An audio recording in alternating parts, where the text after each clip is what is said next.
জনাব তারেক রহমানের সভাপতিত্বে জাতীয় স্থায়ী কমিটির জরুরি সভা অনুষ্ঠিত হয়েছে। এই সভায় জাতীয় স্থায়ী কমিটি ইতিমধ্যেই আমাদের দলের গঠনতন্ত্র অনুযায়ী দলের ভারপ্রাপ্ত চেয়ারম্যান জনাব তারেক রহমান চেয়ারম্যানের দায়িত্ব গ্রহণ করায় সন্তোষ প্রকাশ করেছে এবং চেয়ারম্যান দল পরিচালনার ক্ষেত্রে যেন সফল হতে পারেন সেই জন্য সবাই দোয়া করেছে। প্রিয় সাংবাদিক বন্ধুগণ, এর পরের যে সিদ্ধান্ত আমরা নিয়েছি, এই সিদ্ধান্তটি হচ্ছে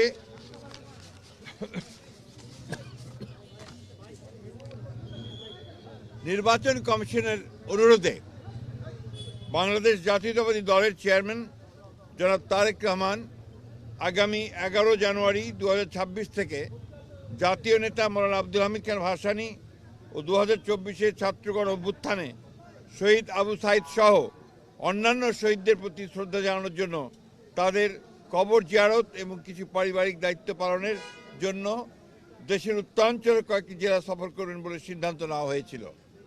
এ ব্যাপারে নির্বাচন কমিশনের অনুরোধে বাংলাদেশ জাতীয়তাবাদী দলের চেয়ারম্যানের এই সফর স্থগিত ঘোষণা করা হয়েছে।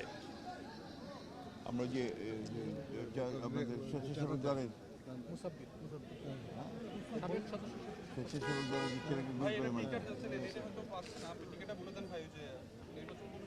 আপনারা ইতিমধ্যেই এই খবরটা সবাই জানেন।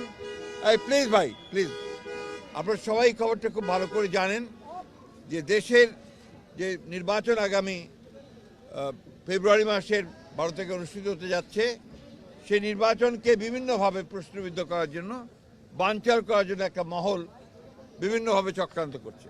তারা ইতিমধ্যেই আপনি জানেন যে উসমান হাদিকে গুলি করে হত্যা করা হয়েছে। একইভাবে বিভিন্ন জায়গায় রাজনৈতিক দলের নেতৃবৃন্দকে, বিশেষ করে বিএনপির কয়েকজন নেতৃবৃন্দকে গুলি করা হয়েছে এবং তারা শহীদ হয়েছেন। এবং গত কয়েকদিন আগে স্বেচ্ছাসেবক দলের সাবেক সদস্য সচিব দক্ষিণে না উত্তরের সদস্য সচিব, সাবেক সদস্য সচিব মুসাব্বিরকে গুলি করে হত্যা করা হয়েছে। আমরা ইতিমধ্যেই এর তীব্র নিন্দা জানিয়েছি, ক্ষোভ প্রকাশ করেছি এবং অবিলম্বে হত্যাকারীদেরকে গ্রেফতার করে আইনের আওতায় আনার দাবি জানিয়েছি। আমরা বারবার করে এ কথা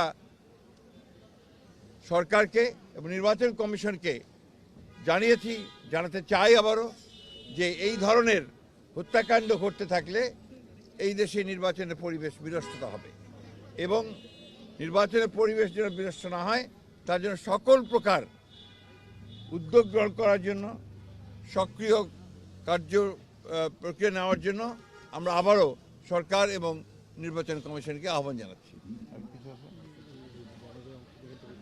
আর ইতিমধ্যে আপনারা সবাই জানেন যে আমাদের গণতন্ত্রের মাতা, অবিসংবাদী নেত্রী এবং আমাদের আপসীর নেত্রী দেশনেত্রী বেগম খালেদা জিয়ার ইন্তেকালের পরে তার জানাজায় যে শরণার্থী কালের বৃহত্তম জানাজা অনুষ্ঠিত হয়েছিল এবং সেই জানাজায় মানুষের যে সমাগম হয়েছিল, এটা এই বাংলাদেশে আর কখনো দেখা যায়নি। আমরা যারা স্বতঃস্ফূর্তভাবে সবাই এই জানাজায় অংশ নিয়েছিলেন, আমরা দলের পক্ষ থেকে সমস্ত জনগণকে আমরা আন্তরিকভাবে কৃতজ্ঞতা এবং ধন্যবাদ জানাচ্ছি। এবং আইন শৃঙ্খলা পরিস্থিতি রক্ষা করবার জন্য সেনাবাহিনীর সদস্যরা, সেনাবাহিনীর তিন বাহিনীর প্রধান এবং সরকার যে উদ্যোগ নিয়েছে, সে পুলিশ, র্যাব, বিজেপি যারা সহযোগিতা করেছেন, তাদের সকলকে আমরা আন্তরিকভাবে ধন্যবাদ এবং কৃতজ্ঞতা জানাচ্ছি।